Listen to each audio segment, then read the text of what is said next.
Je suis à Rodemack, l'un des plus beaux villages de France, en Lorraine, et on l'appelle la petite Carcassonne lorraine.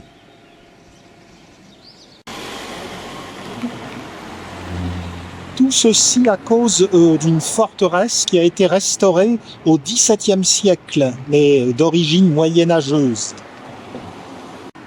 Voici le département de la Moselle. Sa préfecture, Metz. Si vous longez vers Laval, la Moselle, vous arrivez à Thionville. Et donc ici, eh bien, vous voyez Rodemack, qui est à 5 km de la frontière du Luxembourg.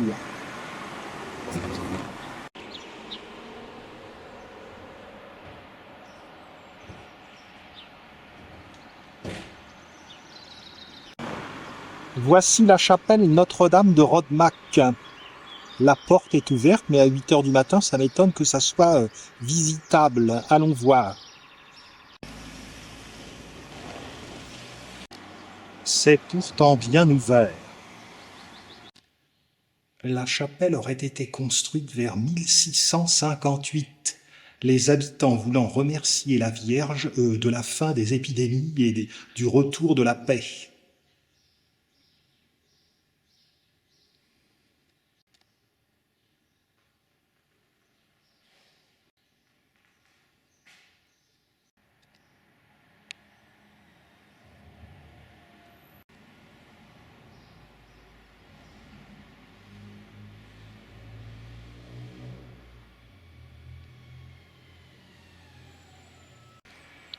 Nous allons nous engager dans un petit circuit de 3 km pour explorer la cité médiévale de Rodemack.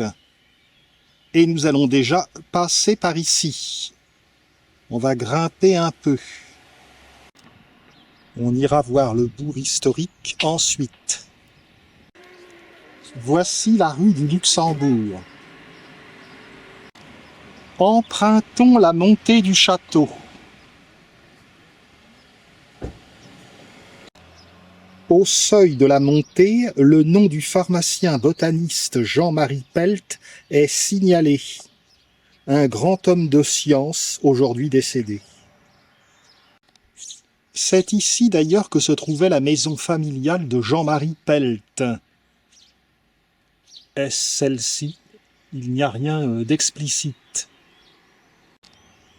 Il a conçu un sentier pédestre pédagogique qui va vers le Luxembourg. Nous serons plus modestes.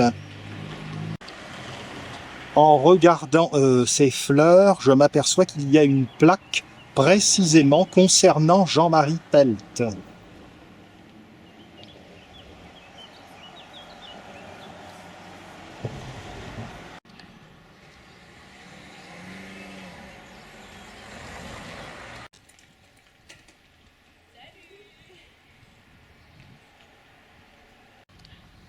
Les meurtrières.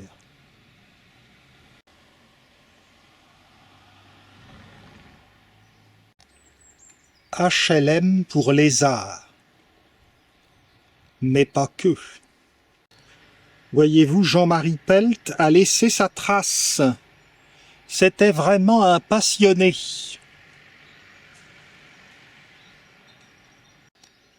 La floraison est quasi finie, ça ne sent plus trop malheureusement.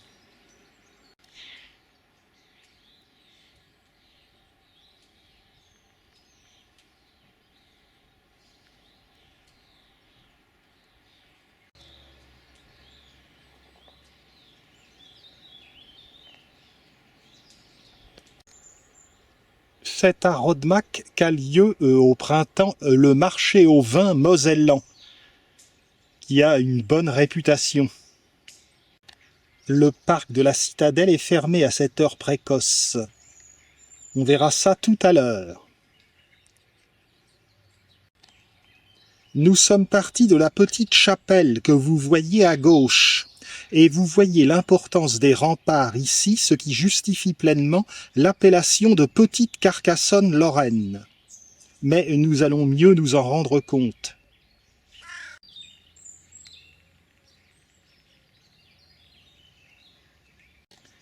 La forteresse originelle date du XIIe siècle. Donc j'ai dit qu'elle avait été rénovée au XVIIe, mais elle a été en partie démantelée après le traité de Paris, c'est-à-dire après l'épopée napoléonienne, au début des années 1820.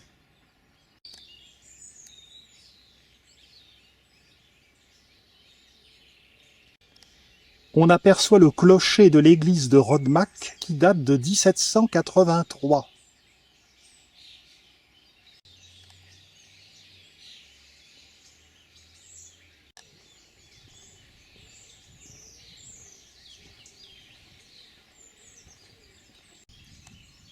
En arrivant de Metz, j'ai trouvé la campagne mosellane assez plaisante.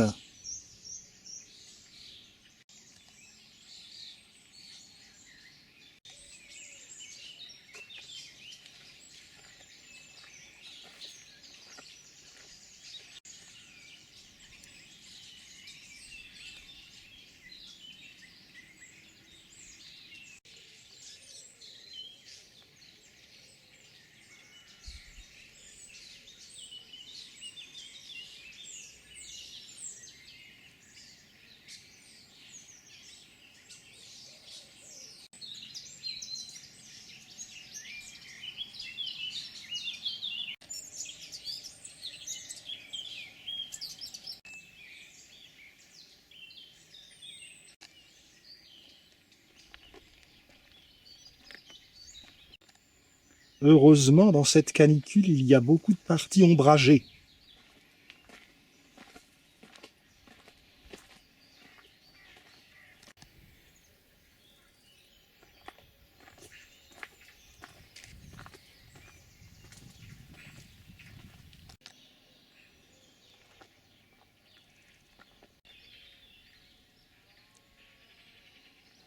Un Carcassonne peut-être, mais sans violer le duc.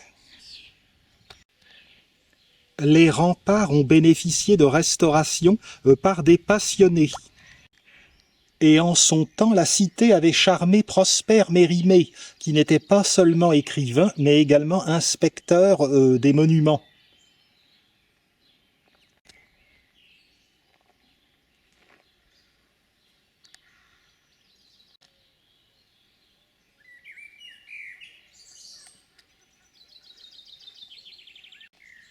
Sans doute une restauration en cours ici.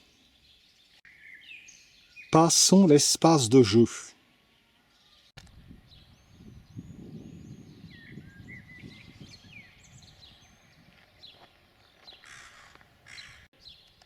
J'irais bien faire une pause là-bas, mais c'est déjà pris.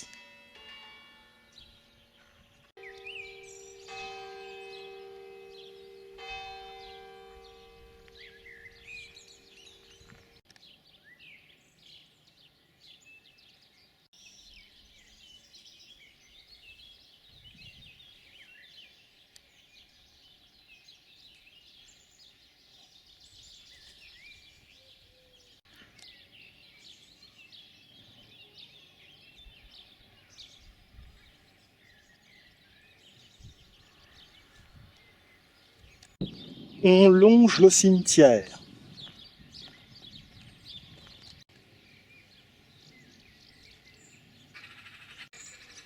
Vous avez vu que cette tour est en forme d'éperon. C'est la tour du cimetière, donc, sur les 11 tours qui ont au total été construites pour cette citadelle. On suppose que cette structure en éperon viendrait d'un dommage que la tour aurait subi, et donc la réparation aurait donc été particulière.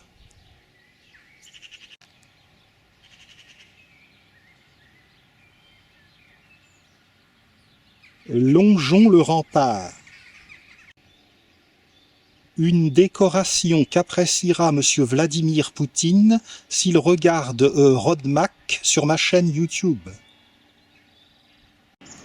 Renseignement pris, il s'agit du blason de Rodmack. Ceci dit, je pense que le chef d'État russe rirait jaune.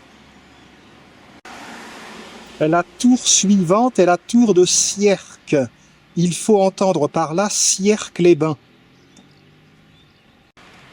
Dans cette région mosellane, qui est limitrophe de l'Allemagne et du Luxembourg, il y a en effet plusieurs curiosités à voir.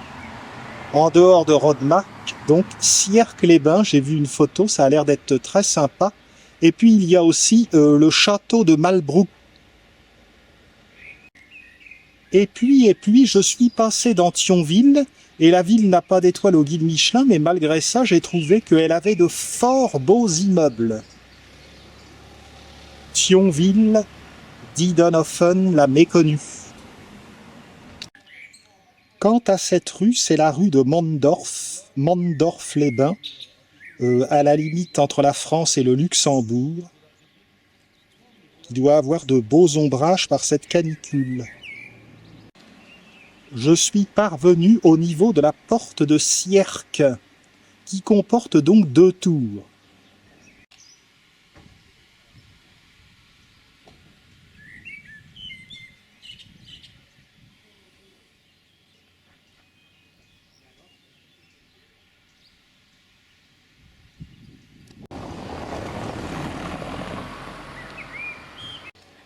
Le pont enjambe un tout petit cours d'eau, le ruisseau de la Folbach.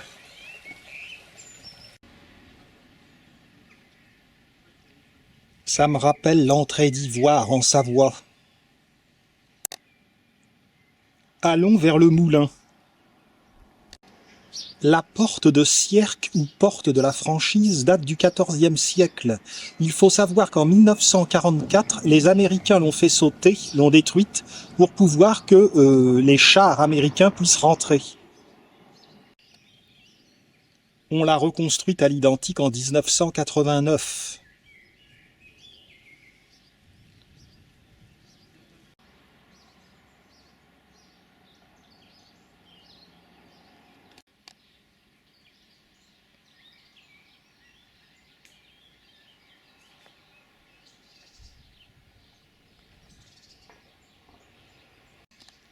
Les postérieurs qui se sont assis ici doivent être bien blancs maintenant.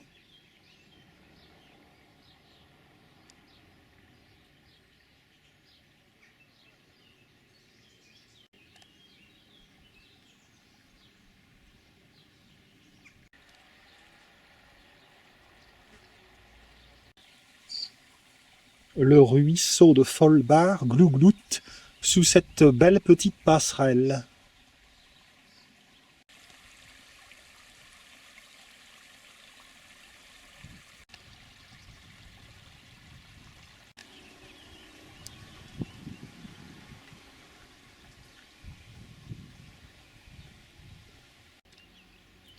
Ce petit panonceau nous donne des explications sur le jardin médiéval qui a été réalisé en 1990 sous l'impulsion de l'Institut botanique de Nancy.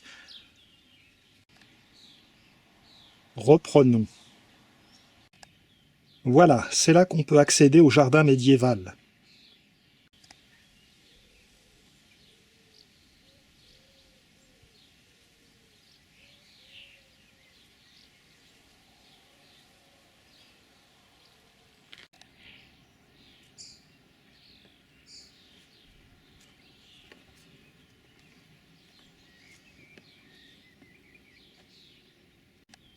Il y a des fleurs, des légumes, des plantes condimentaires, des plantes pharmaceutiques, médicinales.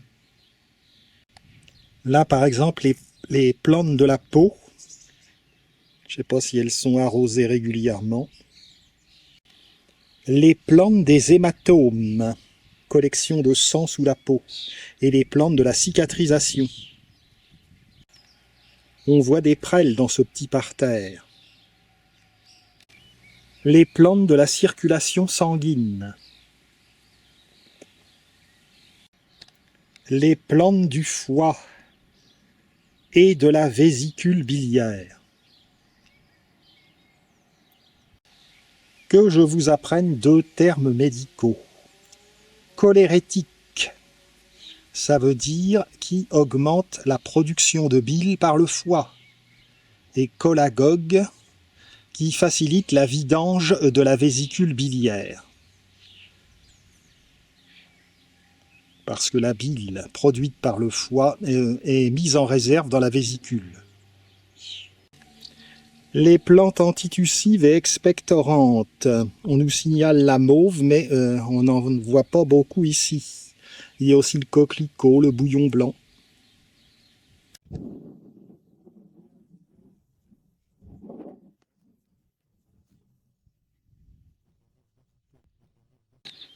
La mélisse digestive est là. Voici une plante, en fait, pour l'insomnie, l'Escoltzia pavot de Californie. Quant au millepertuis pour la dépression, il vaut mieux vous en méfier. En effet, il interagit avec beaucoup d'autres médicaments.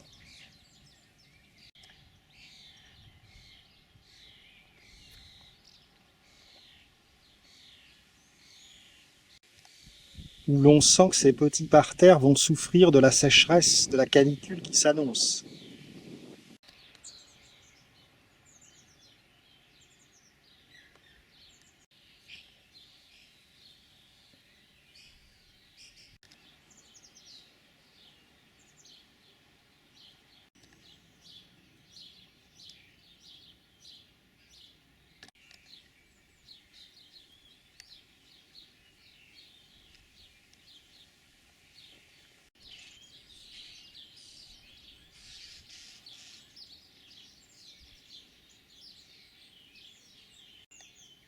Allons voir le rempart.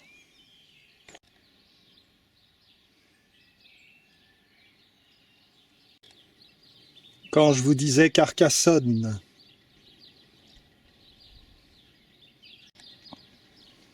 la citadelle.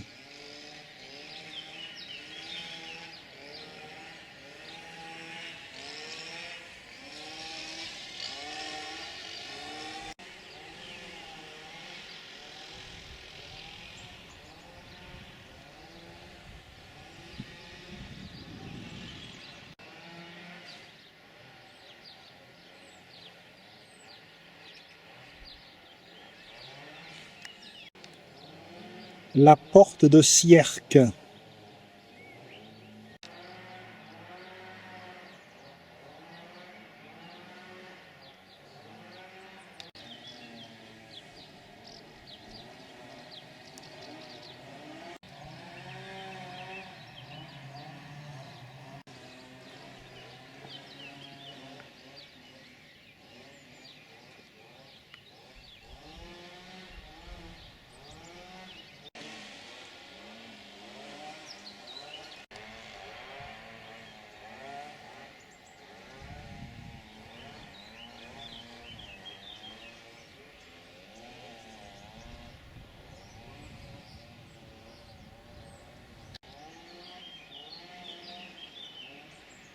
Redescendons.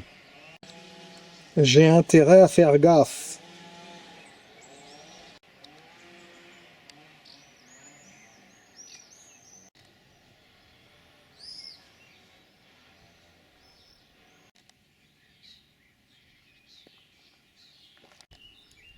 Un petit endroit bien sympa, mais les plantes sont mélangées et ne correspondent pas. Ici, on annonce de la camomille et ce n'est pas de la camomille.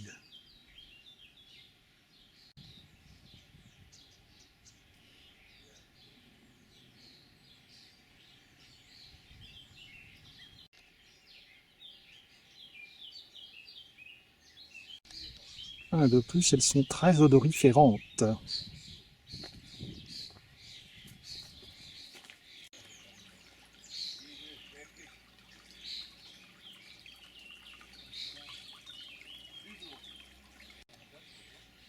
Poursuivons vers le moulin. Il y a même un if.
Il est maintenant 10h30 et je peux vous dire heureusement que c'est ombragé parce que c'est cataclysmique.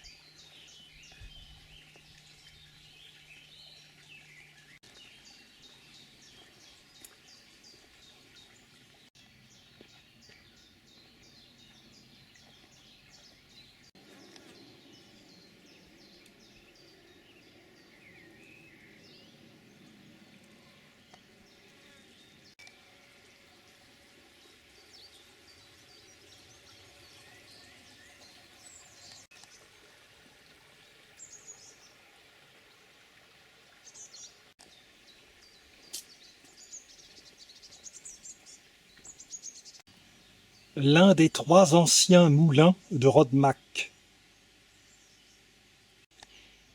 La boucle est quasiment bouclée.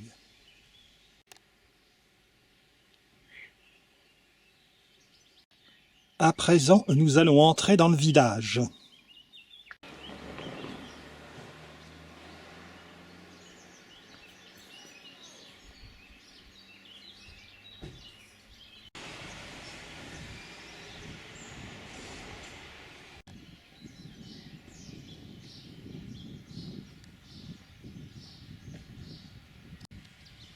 Ici se réunissent donc les passionnés qui restaurent les remparts.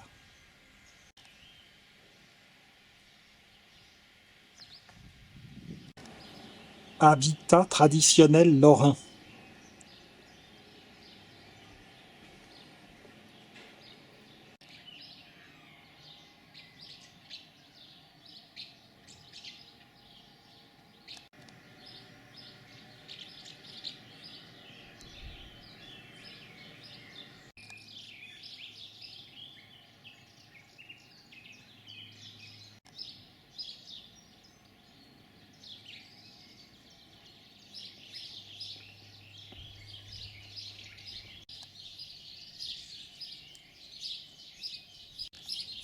La petite ruelle de la Forge.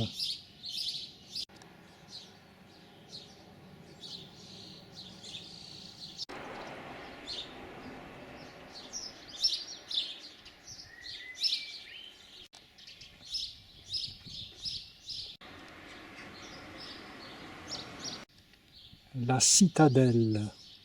Sa position impressionne.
Des garages comme on en voit en Lorraine. Rodmack justifie son titre d'un des plus beaux villages de France.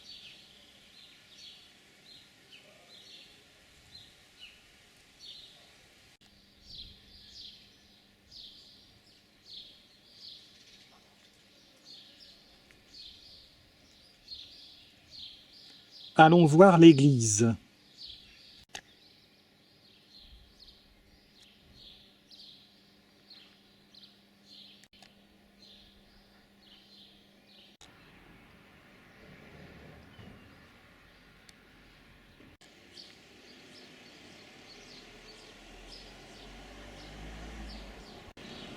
J'ai l'impression que c'est mort, ça a l'air fermé.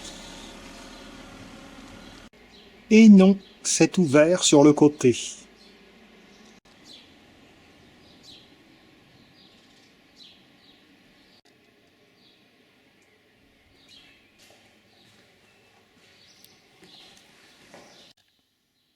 le guide Michelin qui disait qu'elle était toute simple. Elle date de 1783.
Voici pour l'église de Rodmack.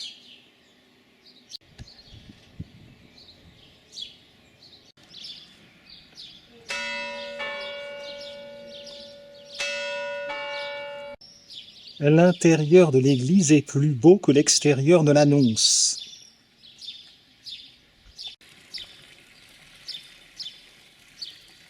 Voici la porte de Sierck que nous retrouvons.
Sur cette place, nous avons le lavoir.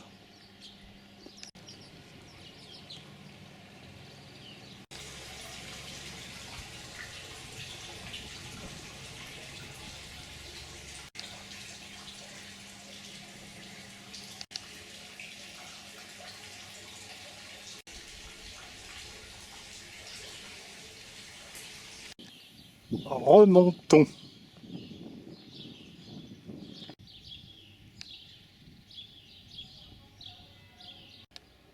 La grille est ouverte.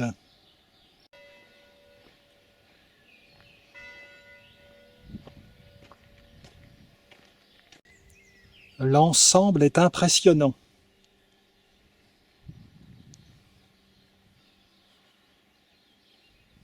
On comprend qu'il y ait des amoureux de ces pierres.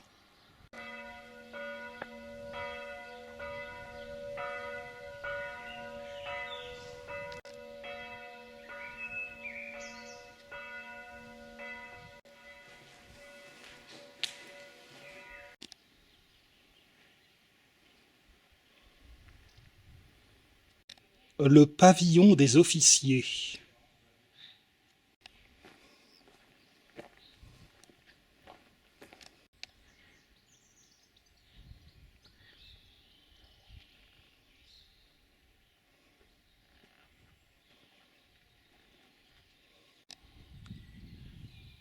Quelques vues. Terrasse du pavillon. Vue générale de l'un des plus beaux villages de France, Rodemack en Moselle. La petite Carcassonne-Lorraine.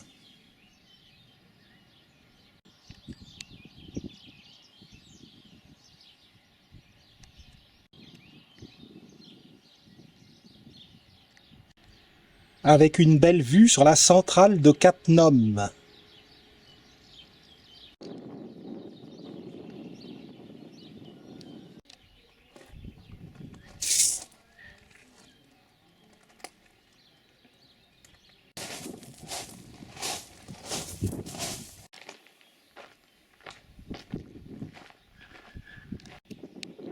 Les réparations se poursuivent.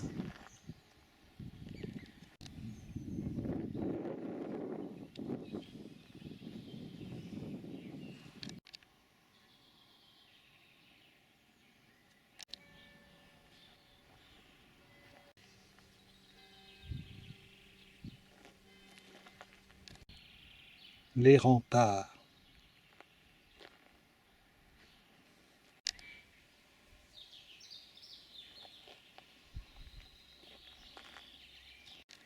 Voilà, c'est ici que s'achèvent les quelques vues que j'ai pu rassembler sur Rodemack. J'espère que vous aurez trouvé ça très intéressant comme moi, même si j'ai été accablé par la canicule. Heureusement que je suis venu tôt le matin.